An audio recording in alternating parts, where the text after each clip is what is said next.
Moment of silence for the champions, for those who make going hard a lifestyle. Never wait for nothing, gotta get it right now. I'm in the spotlight when they turn the lights down. Only a champ swing the hardest in the 12th round. I love the fourth quarter, I love the ninth inning, I love game 7. Bring on the competition, cause in my heart, yeah, nobody do it better. Can't slow me down, won't stop me, never. I'm so Cassius Clay, I'm Tyson in the prime. You know me, man. I'm Barry Bonds with Mines. What's up, everybody, and welcome to the Pressure Podcast. It's supposed to be Money Monday, but it's a Taco Tuesday edition. Let's get it. Hell yeah!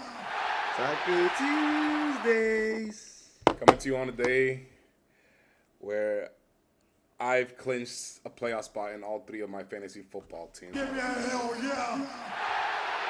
Me as well. Well, 2. On a day where fantasy football trash talk, it's at a premium. Those that didn't make it get shitted on. Those that did make it get to talk some more for one more week For at a little least. bit. Just Then for we one see more what week. happens. So yesterday was my cousin's birthday, so we had a reschedule for today. Today we're gonna recap the weekend. Thursday we will give you the top 10 and establish what we learned. We're gonna give you the power rankings and all that stuff, and then I think we're gonna do a special because I'm gonna be leaving to Dominican Republic this Friday. I won't be back till Monday, so I think Thursday we should do the top 10 and also do a nice little prediction rundown, a little quick one there. All right. And players under pressure, obviously. Today is Money Monday on Taco Tuesday. So today we give you the weekend recap, the Monday Night Football and Sunday Night Football recap. Not to mention we'll give you the Money Player of the Week and the Bum of the Week. No good loser like you bum. All the week. So today's a jam-packed show. We got y'all covered. But without further ado, we are coming to you live from our studio in Orlando, Florida. It's your boy King Coach. LeBron, what's up, guys? Rated M for Millennials. Motherfucker. Come in, tune in. So here we are. It's it just finished week 14 of the QFL season. For those who don't know, the QFL is what I call the National Football League, the quarterbacks fucking league. We're gonna recap the Sunday night game, the Monday night game, and highlight the highlighted games. But for now, let's do week 14, the clean slate, shall we? Let's get it. Give me a hell yeah! Starting with these games here, Superstar Shootout. Those caps that you see underneath every single one of those games, that's what our picks was. I told you to bet the under on the Minnesota game that actually hit. Nobody cares about the Miami-New York game. Nobody really cared. And then Superstar Shootout between Joe Burrow and Josh Allen. For those who don't know, Joe Burrow actually had a 2-score lead on the Buffalo Bills in the fourth quarter, in the 9th inning, basically. And he choked it away with back-to-back interceptions. Now, it's all his fault because one of them was tipped on the line of scrimmage from a defender. Hell of a play. And the other one was a hell of a play. But he has to know that this is his O-line. He's been there, this is his 5th season, 6th season? He should know that this is his O-line. He should know to only through passing lanes. You can't expect to throw and reach over these guys who are 6'7", 6'5", and average 300 pounds, but they could jump like crazy. So in a way he did choke, but in a way it's his fault because he's the quarterback. This is the QFL. What'd you learn from here, bro? Not much. Both defenses are ass, as we said before. Josh Allen is a heck of a quarterback, and so is Joe Burrow. Those running backs are serviceable, both of them. They're both really good, and if you're trying to, I guess if you was trying to make a path to the playoffs, it would have to go through those running backs and those. It's funny. The offense basically. It's funny how Chase I Brown just is don't non-existent when Joe Burrow's gone, but as soon as he's back, he's a fantasy stud again, which is good for me because I have him in fantasy football. But You're gonna need them. what I saw here is that I don't think Joe or Josh Allen are going to win with the team that is currently constructed. On one end, Cincinnati's defense is literally air. And I'm not talking about Air Jordans here, like that shoe that you see behind me. I'm talking about air, the one that you breathe, the thing that we're burning right now. The reason that we could burn this right here, air, that's what Cincinnati is. You don't see it. You could, float right through it. You don't have to bump into nothing. It's just something that you go right through. There's no defense to speak of. Exactly.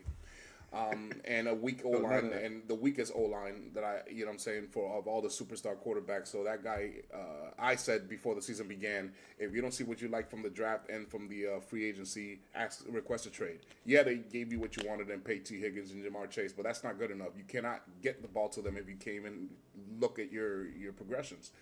And Buffalo's defense, I mean, obviously there's no defense for a Super Saiyan like Joe Burrow. But time and time again, whether it's a good team or a bad team, a good quarterback or a bad quarterback, we see them torch the Buffalo defense. They should not have won this game. There's 2 games I know for sure that Buffalo shouldn't have won. One is against my Ravens and this one right here because of mistakes and turnovers. But that's what I learned. That was the only thing that stopped the Bengals was those two. Because if it wasn't for that, if it wasn't for those 2 plays, they would have kept scoring. Yeah. As you see, the score there. And I Going also did say bet the over. What's up? You kicked ass at poker night? Oh man, yeah, my team sucks, bro. Our team sucks. Our team sucks too. We're on the same fucking boat. Don't worry. All in the same boat. This is like a fucking triangle offense. It's the nightmare that never ends, brother. Welcome back, King Jamie. Well, at least I got a chip. King Jamie, I'm also a poker player. I just don't practice as much as I used to, but I used to play poker all the time. I'm pretty good at it. I ended up once winning a tournament, from pre-poker. I ended up winning $5,000. And Get out of here. I didn't know you played poker. yeah, I had to go to the casino in Tampa to go pick it up because it wasn't $5,000 for me to keep. What it was is that if you win the tournament, you go meet a casino you're choosing, somewhere local, and then when you get there, they're gonna buy you into a tournament with real chips, $5,000. They make you sign something and then they leave. But once they leave, what's to stop you from getting up the table and go cash in your money? That's what I did. You know what I'm saying? So I mean, I paid $500, but I took the rest home with me. Yeah, that actually happened. But the funny thing is, on the way there, I got a flat tire. Good thing my boy was with me because I didn't have any cash on me. And the funny thing is, out of all the exits on I-4 on the way to Tampa, which lead to nothing, the exit where I got my flat tire was right in front of a fucking Pep Boys, Walmart, and a Tire Kingdom. You couldn't, I mean, that was God right there. I was like, hell yeah, thank you very much, good Lord. Because out of all the exits on I-4 on the way to Tampa, you've been there. On the way to Tampa, how many exits lead to nowhere? Bunch, bro. You know what I'm saying? I didn't have a spare. So good thing that I was right there next to an exit that had a Walmart and shit right out the exit. So that was a funny thing. But yeah, I'm a poker player too, brother. Matter of fact, the last time I played poker, ask Debo, I was arguing with Ed about some shit that he had. I'm literally arguing heated with him. Like we sometimes argue here. Meanwhile, I'm kicking ass in poker and I ended up winning the table. I'm not even paying attention to the table. I'm just trying to get through Ed's fucking thick skull. And I'm like, damn, why don't I play poker more often? I'm pretty good at it. But yeah, man, let's get to the next game here. We got the Washington. Go ahead. It's all about poker face. Yeah, but I believe that's half of it. Half of it. Is being able to trick your opponent into thinking you got a hand when you don't even have it, but have them think like I don't do that very much. But sometimes it's useful. It's useful. I only do that when we're in tournaments, because for those who don't know, in poker, in Texas Hold'em, there's something called blinds. There's big blind, small blind, and the dealer button. Okay. Whoever's the dealer button doesn't have to pay, nobody else except whoever's small blind and big blind. All right, those are the only ones that have to pay. That's why I love Texas Hold'em, because you could actually see your cards without paying most of the time until you're blind. But in tournaments, that blind goes up and doubles. So it might start at $1 and $2, then it goes to $2 and $4, then $5 and $10, and then so on and so forth until someone wins the tournament. In regular poker, where there's no tournament, it stays at whatever it is, $1 and $2. So I could buy in for $100, and I could see at least 150 cards for free before I run out of money. You see what I'm saying? That's why I love Texas Hold'em. I got you. And because of the blinds doubling after a while, you have to bluff. You don't have time to wait for a good card. In tournaments, you have to bluff sometimes. Yeah. So that's the only time I do it. But in regular shit, I really don't, because I got into trouble sometimes. Well, yeah, you get in trouble. However, my specialty is hitting good on the flop and pretending like I have nothing. letting everybody bet all the chips there, knowing damn well that there's no way I could lose this hand. That's my expertise right King there. Jamie, you know this song. Know when to hold 'em. Yep. Know when to fold I 'em. be checking. I act like nothing happened. One time, King Jamie, I had pocket tens, flop quads. Right. I know there's no way. There's no flush draw. So I know I'm not even picking a straight flush or a royal flush. So I'm just like, all right, rainbow quads. Everybody's putting money. I mean, nobody putting money in. I'm first to I say check, and everybody's just putting money in there, and I'm calling, and I'm pretending to ponder. I'm like, man, should I call? Should I call? Call, fuck it. Go around, and before you know it, I took away half the table. And they're like, you flopped that shit? Yep, I did. Another flop we speak up here is Washington. So for those who didn't see the predictions, I said there's no way J.J. McCarthy is going to outplay Mariota. There's no way. Not with Cliff Kingsbury, not the way they've been rolling. And I know Minnesota has a good defense, but I haven't seen nothing thus far to suggest that J.J. McCarthy is going to put up a fight. Technically? When I woke up on Sunday, I realized that Jaden Daniels was going to play, so I plugged him into my starting lineup, okay? Because I had Drake May on bye week. So I was like, oh, Jaden Daniels is back? Hell yeah. There's really no way J.J. McCarthy can contend with this. How the fuck does Washington have 0 points against J.J. McCarthy and get wrecked? I'm talking about they didn't belong on the same field. It reminds me of the year after they got RG3. It was a good first year, and then after that, a big flop. Now, I'm not saying that Jaden Daniels is going to do that. Not saying that. I'm just saying it's reminiscent because a lot of Washington Redskins fans were talking high horse shit all season long, talking about they're going to eliminate their NFC East, you know what I'm saying, NFC East championship. We didn't have our quarterback. I think Jaden Daniels is just having a sophomore slump. I think that's just what it is. I think that's just what we got to call it at this point. Well, the main thing I learned is that I can't call Minnesota. Somehow, some way, Minnesota did 31 points, and Justin Jefferson didn't even have 40 yards receiving. But that's impossible. Not to mention, we all stunk it up with our picks. Not to mention, I think they hurried Jaden Daniels too early. He's not ready yet. He was way too hurt to be playing that game. It just shows. He could run still, but he wasn't comfortable in the pocket.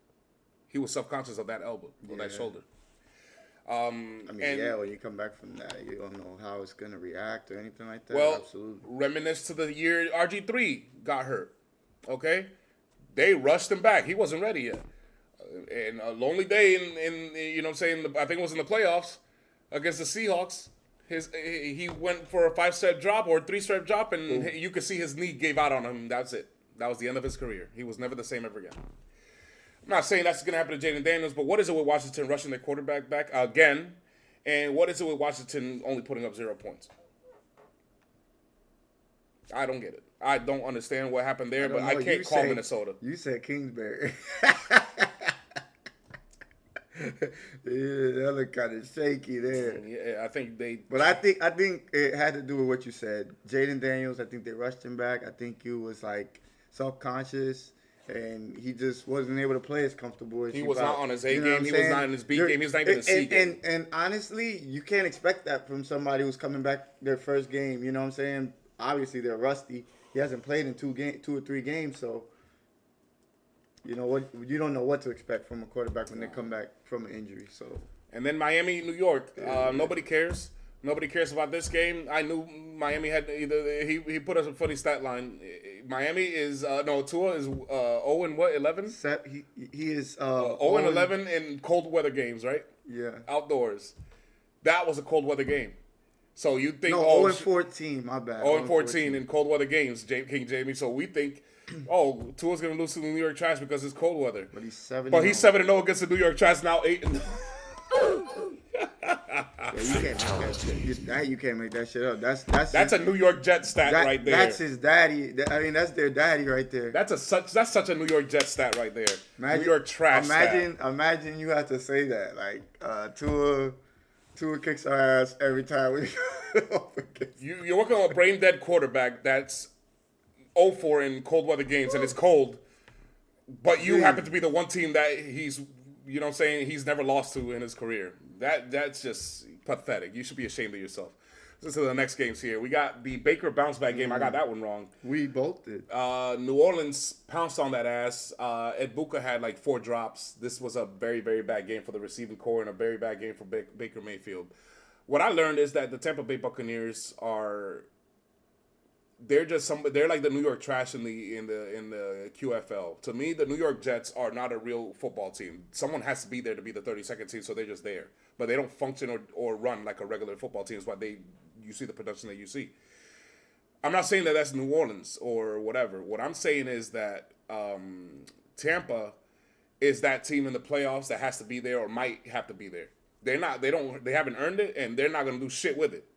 I haven't seen nothing to support that they will. But somebody has to be that one team there. So that's what I learned. Tampa Bay, maybe, if Carolina doesn't take the reins, is that team that just has to be there. But it looks like Carolina's coming in for a rude awakening for the Tampa Bay Buccaneers. It looks like the NFC South belongs to Carolina this year. It really does. It really does. I just, I trust their defense more. I actually think the quarterback right now is playing better. I think the weapons that he has around him with the Panthers is better. They're around. They're there. At least they're around. And Mike Evans is hurt. Godwin doesn't look 100%. Does not. Ibuka, he's having rookie issues. He's having rookie expected. issues, which It's expected. I'm not expecting him to be. He already showed that he's what he he's can gonna be. a Yeah. fucking problem. What he can be once he gets consistent. Yes. So I'm not worried about that next year, but this year, yes, this is one of those bad years. Then we got the Seattle-Atlanta beatdown, where I predicted Sam Darnold get an INT because he was going to be facing a hellish pass rush. And was I right? I didn't even check to see that. I think he had 3 and 1, I believe it was. I believe he did have an interception. If I could be wrong. Yes, he did. Anytime INT, I was right about that one. But I also knew that they were gonna watch that as regardless of how good or bad Sam Darnold played. He was good. Atlanta has Kirk Cousins. Kirk Cousins is he's what I thought Joe Flacco should be already, and he's not. Joe Flacco's still better than Kirk Cousins. Kirk Cousins is it's halfway to. That's crazy. He's halfway to. He's done. I think he's done. I think he's done, but he's in denial. Can I see the stat? What is that again? Do you want to do that? Are you sure about that? Because I called the INT with Kirk Cousins. Yeah. Anytime INT for both of the quarterbacks, but the Seahawks are on a completely different level. They have the defensive coordinator I want. I mean, obviously he's their head coach, but he should be our head coach now or our defensive coordinator. So I wish we still had him. I don't know why. Man, fuck you, King Jamie. I don't know why they didn't take Steve Spagnuolo, who's a 3-time champion, but they took our guy who he doesn't even have much NFL experience. He's only been with us for 2 years. He came from college. What's his name? Mike McDonald. He was the defensive coordinator for Jim Harbaugh in Michigan. A good one. Man, he came to us fresh out of college with no NFL experience, 2 years, and you guys sweep him off of us. The Seahawks sweep him off of us, but you guys keep yours. Man, that's bullshit. No, that's bullshit. That's bullshit. That is bullshit. And it's not like Seattle got the wrong. As you see, they picked the right guy. But what the fuck? How the fuck you don't pick the guy that has 3 champions, but you pick the guy that we only have for 2 years fresh out of college? Fuck that. That shit pisses me off. Looks like they knew they was getting a prodigy. They knew it, bro. Prodigy. They knew it, like, bro. oh, Damn it, man. We got one. We should have never let him go. We should have fired Harbaugh and let him have it. They won't. Oh, damn. That's tough. I mean, at this point, the way has that team playing, I can't disagree on that. Yeah, well, he's more than mid, as you can see. He's 10-3 with the Seahawks, and he was 10-6 last year with the Seahawks. And the Seahawks were nothing this good last year, so I don't want to hear that. And the only reason they didn't make the playoffs is because they were, you know what I'm saying, a lot of teams were better than they were. They were 10-6 and missed the playoffs. That's crazy. He might be coach of the year. Yes. Then you got the Tennessee Titans versus the Cleveland Browns, rookie versus rookie. And, hey, that showcased exactly what it was, rookie versus rookie. Because let me tell you something. We knew Shador was going to show up. I did not know Cam Ward was going to show up against the Cleveland defense. I wouldn't say his percentages were great. No, but it didn't matter. Like the fact that he was able to be to that move the ball down the field. And yeah, he had a mistake, but we called that. We said they were going to make rookie mistakes. Yes, they both made a rookie mistake. But I give both of them a But great. you know who made a rookie I mistake? think they played a really good game. Kevin Stefanski, the guy I put on the fucking Bum of the Week award the last time we were here. You were gone for a few days, a week. So we didn't do a Bum of the Week last week. But the last time we did Bum of the Week, Kevin Stefanski was in there because on Shador's first start, he got a win. He played very good, and they didn't even bother to give him a game ball. So I put him as a Bum of the Week award for that. Then comes this game. 29-31 as time is expiring. They go in for the 2-point conversion, and Shador Sanders is not on the field for some mystifying reason. Kevin Stefanski decides to go with a wild card offense or something like that, and it didn't work. Obviously, Kevin Stefanski is proving why he should be fired, and I think he's a good coach. Yeah, I don't think he should be fired though. But if he keeps making these kind of mistakes and these kind of insults to absolutely Shador cannot be Sanders, the making owner is not going to like this. The only reason you're right Shador about Sanders is in Cleveland, mind you, is because the owner said so. Because Stefanski did not want to, neither did the GM. Just so y'all know. This is true. So if Stefanski keeps undermining his new quarterback that is playing better than any quarterback he's had this season, he's going to lose his job. So Kevin Stefanski, get it together, But bro. let me ask you a question. Do you think he's purposely sabotaging him? Because that's what I'm hearing. I'm not saying he's purposely doing it. All I know is what it looks like. And it looks like he's undermining his quarterback. You didn't give him a game ball in his first start. And it's the first time a Cleveland quarterback in 20-something years has ever won in their first start with Cleveland. Okay? He did that. They had not won since a long time from now. You know what I'm saying? It's been weeks since the last time they won. Shador gave him that win, and he got no game ball on his first start. That's a red flag already. Maybe you know what I'm saying? Stefanski probably didn't think much of it. Now you're going for a 2-point conversion. You take him out of the field for a wild card formation. Did you see when they tried to do a 2-point conversion before that and he fumbled the ball? Yeah, I get that. Maybe subconsciously in his head he was thinking like, hey, let me go with this. This is the better play, but it backfired. Had he got it, then it would have been a whole different story. I don't think this would have been brought up so much, but I agree. It was a bad. I mean, you got your quarterback. He's playing good. I mean, he just drove down the field. I get that. I completely get that. I just don't understand. And then we got the 4 o'clock games here. We have the Denver Broncos on the road to Las Vegas, where I predicted it was going to be a Denver bye week. I also predicted that Bo Nix is going to play very mid, and he did. He did. He played mid, but he ended up winning. He did this job. That's all I can expect. I didn't expect a blowout here because Denver's not the type to blow people out. They don't have the offense to do it. I cannot believe that the Vegas Raiders scored 17 on them, but you know what? It's not surprising because they are divisional opponents. They know how to play each other every single week. They play each other 2 times. So I get it. But let me tell you something. Out of all the teams that have double digits right now, Denver's the one I don't trust. It's the one I least trust. For real. Offensively, they're just that bad. They're just that bad on offense. Basically, it's the same thing with Baker. If you keep the game close in the fourth quarter, watch out because that's when Bo Nix turns to a good quarterback. Until then, I don't know what it is about the fourth quarters that he's so accurate, but you don't get none of that shit in the first 3 quarters. And then you got the Matt bounce back game. That was easy to predict. Matt Stafford definitely was going to bounce back. Puka Nacua went off on them. Kyron and Blake Corum, both running backs had touchdowns. Shout out Michael Wilson, by the way. I think tight end had a touchdown. Michael Wilson from Arizona. Michael Wilson went for Arizona. Really well. But thank you for reminding me of that. I learned that Los Angeles Rams defense is very, very, very pathetic when it comes to the pass. The pass. They cannot cover worth a damn. Now, if they can get pressure on you, yes, it's different. But that's only if you have a weak O-line. If you have a stout O-line, they're not going to get that much pressure. Exactly.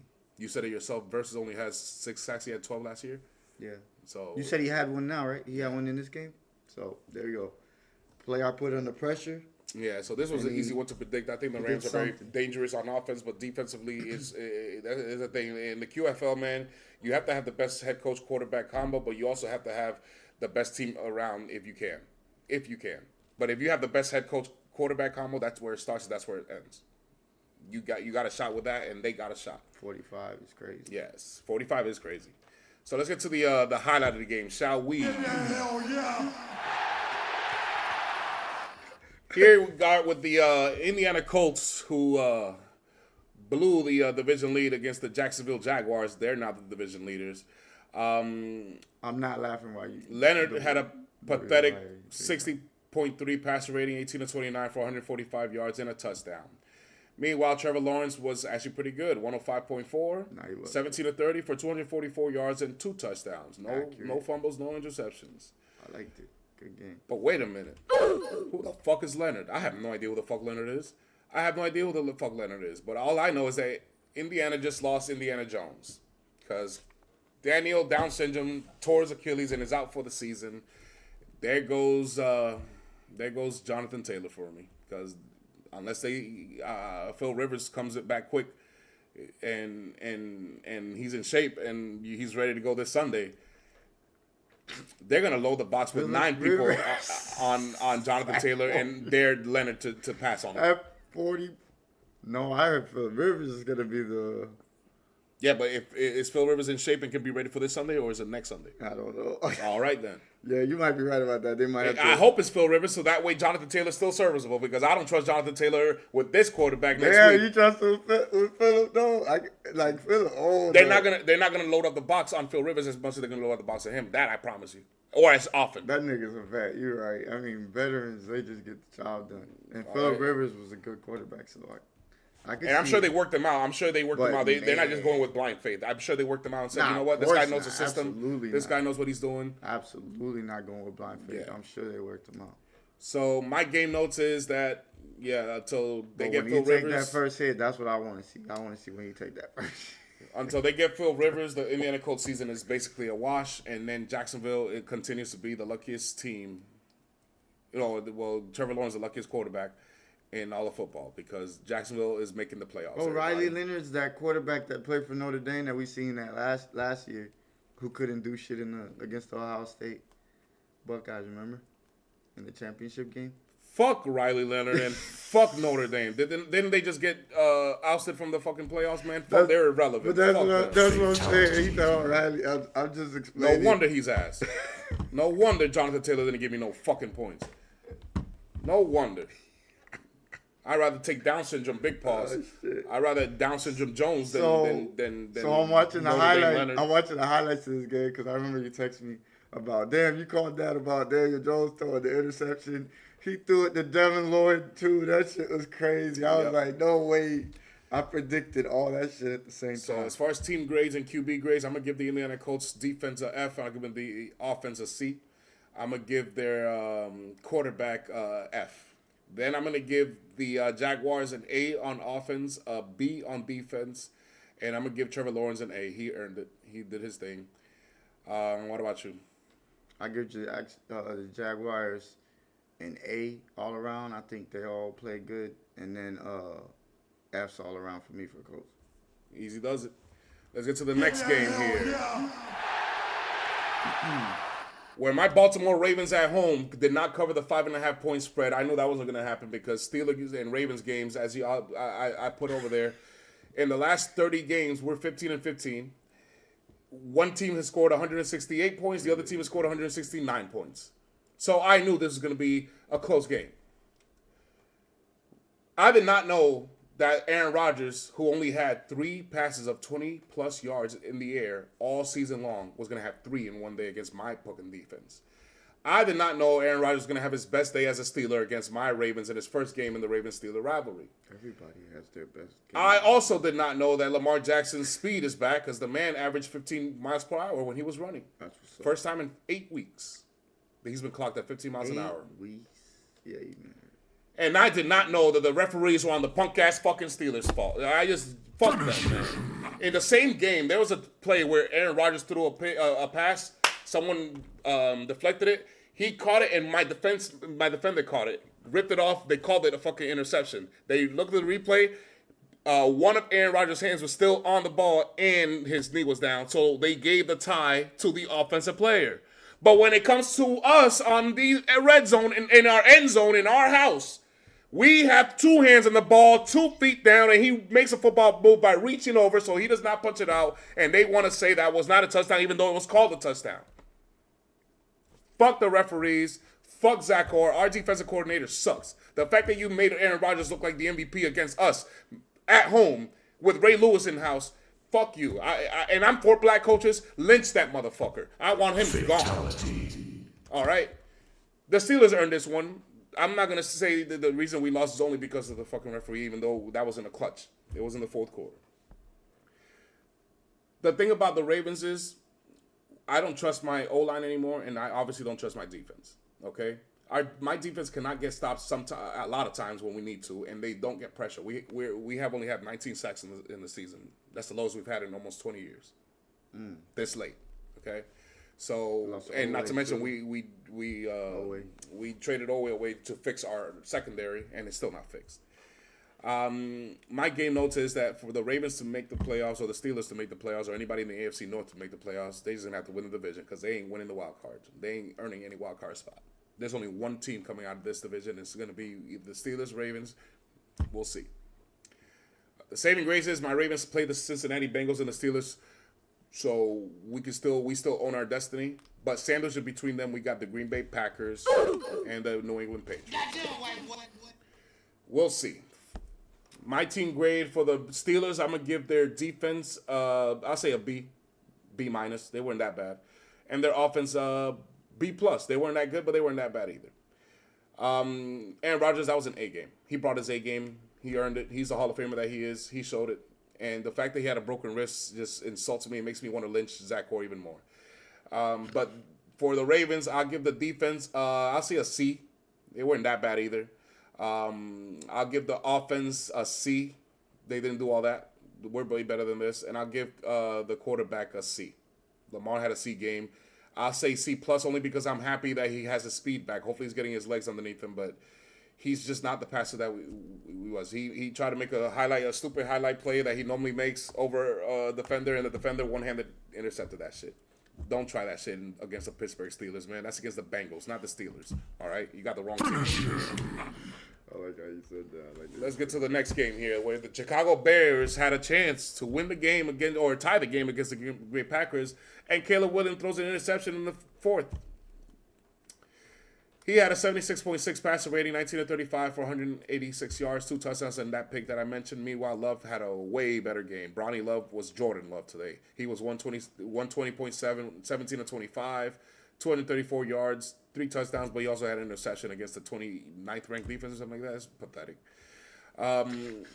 My notes is that One mistake. My notes is that Jordan Love is obviously better than Caleb Williams, and that the Green Bay Packers are going to win the NFC North. It is clear to me that they're going to win the NFC North. Yeah, I agree. I agree with that. I don't think the Bears have a chance.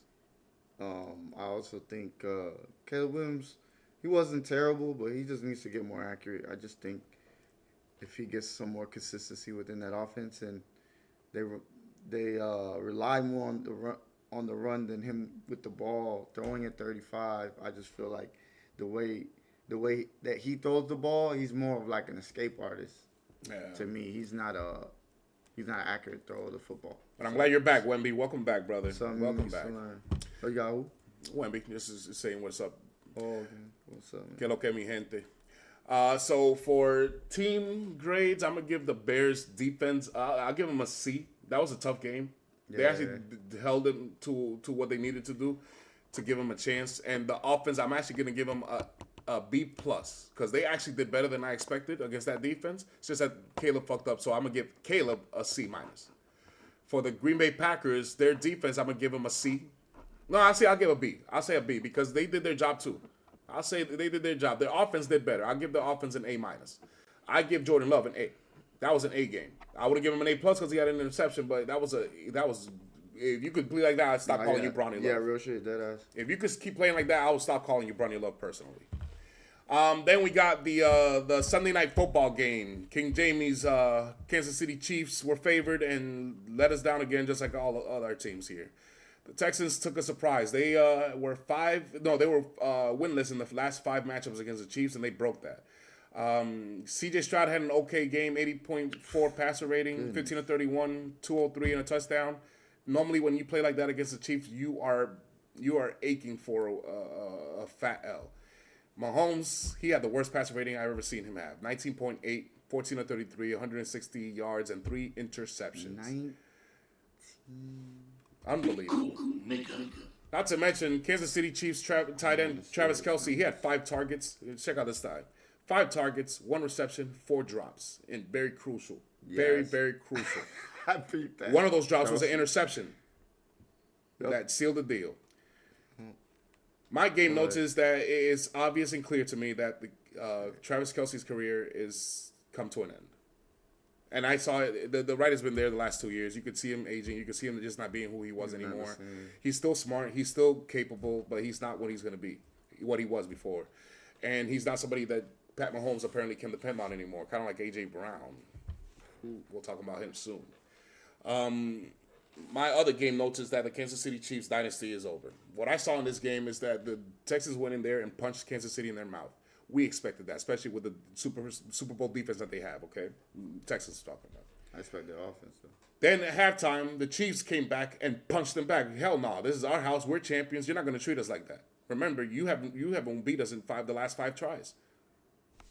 So 10-10, I'm thinking, oh shit, There it goes. here it goes.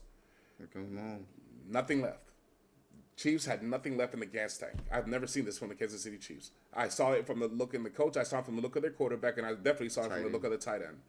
Even Chris Jones decided he had the same look, and finally at the third quarter, when the third quarter started, Chris Jones got it on fire. I got to give them credit. I got to give their defense credit for this game. Yes. It could have got ugly. So the writings on the wall. They just got to rebuild. They just whoever's aging, they got to let go and they got to rebuild. The O line, they lost an O lineman at the beginning of the game. That was horrible. They have O line issues all over the place, and it shows Mahomes just can't stay there and aim all day long. But the thing is, Mahomes is also underthrown a lot of deep balls this year. He really has. He just has. It's uncharacteristic. He has one of the livest arms in the league, but. But he's been the last few inaccurate for a couple of years now. It's been Hollywood Brown gets open, but he underthrows him so many times. One time it was an interception. The other time it could have been a touchdown if he let him, but he didn't. And it's just very unlike Pat Mahomes. So it's just something to note. But as far as team grades, I'm gonna give the Texans defense an A+. I'm gonna give the Texans offense, I say a C. I'll give them a C+ just because they recovered after they got punched back. Okay. Chiefs defense, I'll give them a B-. No, I'll give them a B+. I won't give them an A. I'll give them a B+, but I give their offense a B-, and I'm gonna give Mahomes. I'm gonna give Stroud. I'll say a B, and I'll give Mahomes. That's an F game. That is an F game. I give CJ a B as well. Their offense, I'm gonna give it a B. I thought they were able to run the ball effectively. That helped CJ Stroud get some play action going. Actually, no, I'm not gonna give Mahomes an F game because of his O line.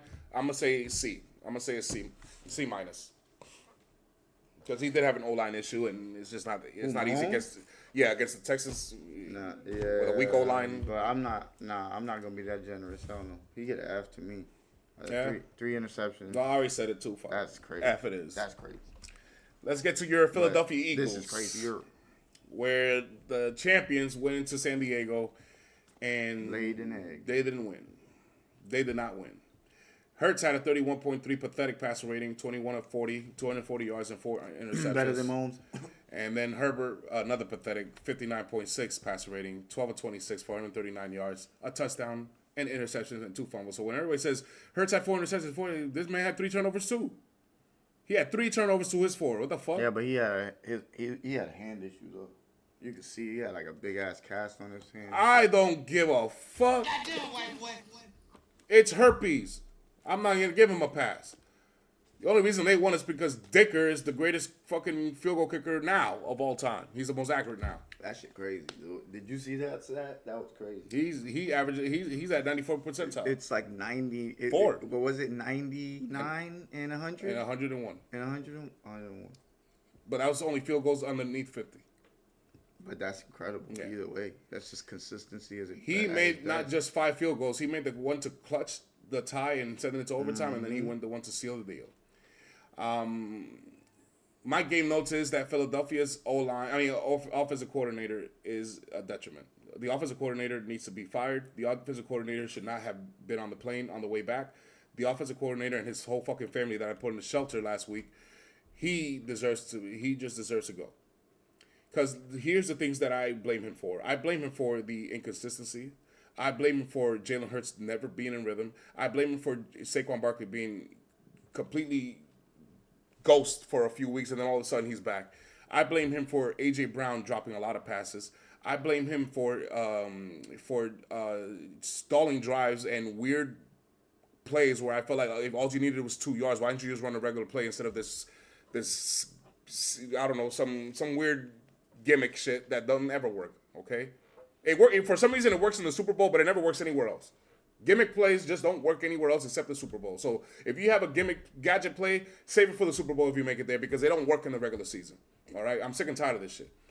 And I just blame your offensive coordinator for most of this. Now, for Jalen Hurts, I have to give him an F for this. But I don't blame it all. This is not all on Jalen Hurts. A.J. Brown let you down. No, Okay? hey, he did. A.J. Brown let you down. But you know what, though? A.J. Brown has never looked like this.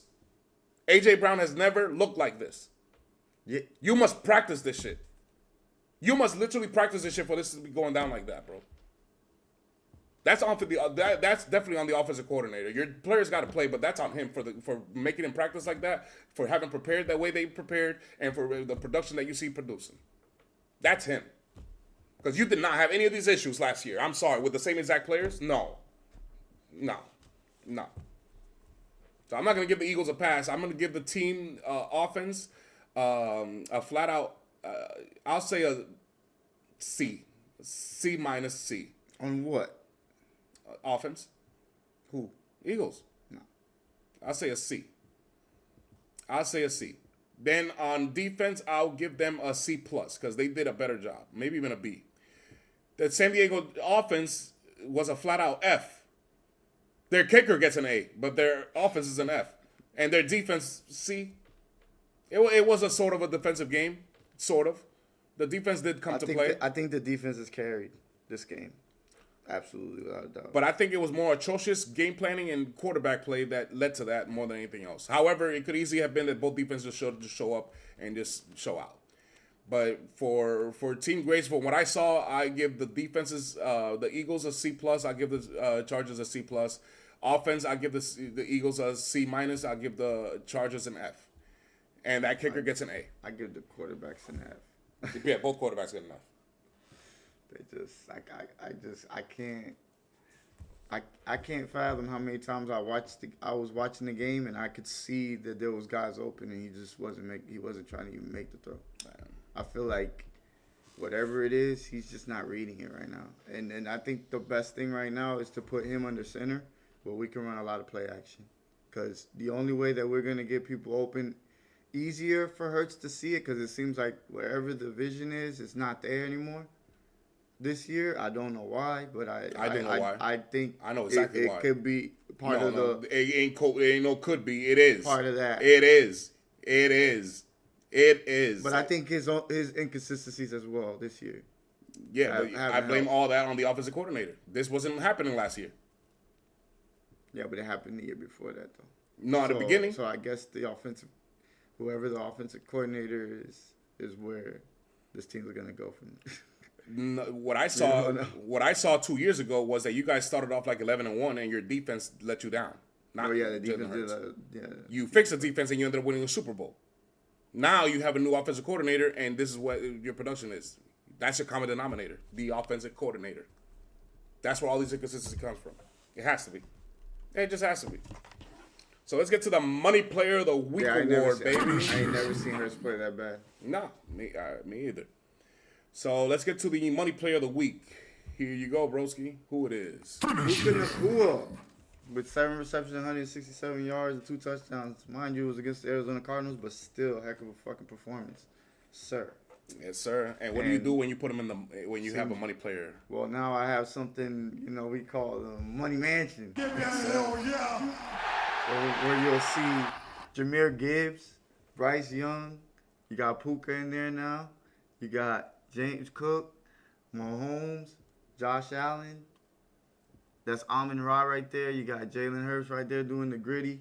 Oh, you should have Amon-Ra upside down doing his thing. Oh, that's that one. And then that's Rico Dowdle right there. He had a heck of a game. And then Baker Mayfield and There's a lot of JT. you're cripping in here, bro. There's a lot of Right, blue. you see that shit? There's bro? a lot of blue in this fucking Right. shit. What is with you over there? I wasn't trying to crib though. Yeah, I see. There's only one blood in it there. just seemed like they all had blue uniforms. What the fuck was going on? One blood, a police chief, and a bunch of Crips in a LA mansion right there. That's what that looks Police like. chief. You gotta have the police chief when you're All doing right. mischief. Here's the Bum of the Week award winner. Ready? No good loser like you. You bum. Is none other than Travis Kelce. The reason why he's the Bum of the Award winner is not just because he had 4 drop passes. So did A.J. Brown and so did Ibuka. Problem is he's been doing this quite a while. It's a lot of times where he needed to be the guy to catch the ball for Mahomes to continue the drive, and he drops it. He did it against the Eagles. He did it against the the Lions, and he did it. Oh, he did to them. And he did it again today. So I'm gonna give him one award for every one of those drops that he had. 4 times. You're the Bum of the Weekend. Like he has the mansion, I have the homeless shelter. Here we go. When you're in the Bum of the Week award winner, you get put in the shelter for the rest of the season with Russell Wilson, with Caleb Williams, with fucking Tara Lawrence, with Justin Herpes, brain dead Tua, the Cincinnati Bengals O-line, Bryce Young. Bryce Young is the only guy who's been a Bum of the Walker award winner and Money Player of the award winner, just so y'all know. Yeah, that's rare. Geno It's Smith, very the rare. Dallas Cowboys defense, the New York trash organization. You see the jet plane up there. You see Aaron Boone, the worst manager I ever seen in the Yankee uniform. And then both Kevin, whatever your offensive coordinator's name is, and Kevin Stefanski and his whole fucking family. And now it's Travis Kelce. Congratulations, you're the Bum of the Week award winner, brother. I am sorry. That's why they egged your house, motherfucker. You're the reason you guys have lost a lot of games, and you know it. I know it. Your season's over, broski. Your career's over. It's been a ride. Just ride out to the sunset with your pretty wife. You guys, congratulations to you, but it's time to finish it, bro. It's over. Yep. Well, that was a good episode, everybody. That was a good episode. I do appreciate y'all tuning in. We'll be back on Thursday to establish, give you the power rankings, the top 10 QBs and the top 10 teams, and obviously the tiers. And we'll talk some NBA as well. The N3A is getting a little interesting, and then the And we'll do our Emirates predictions, right? mid-season Thursday? cups that nobody cares about is about to come to an end. So we'll be speaking on that. What's up? I said we'll do the predictions on Thursday as well, right? Yes, and then Thursday we'll also do micro predictions because I'm going to Dominican Republic, and then Monday I'll be back, and Monday we will recap the weekend and see what we learned, what we seen, and hopefully my fantasy football teams are still alive. Gonna have some teams. Yes, sir. So I am just in 3 days. 3 days I have a high-rise rooftop penthouse hot tub in the Caribbean. Just 3 more days.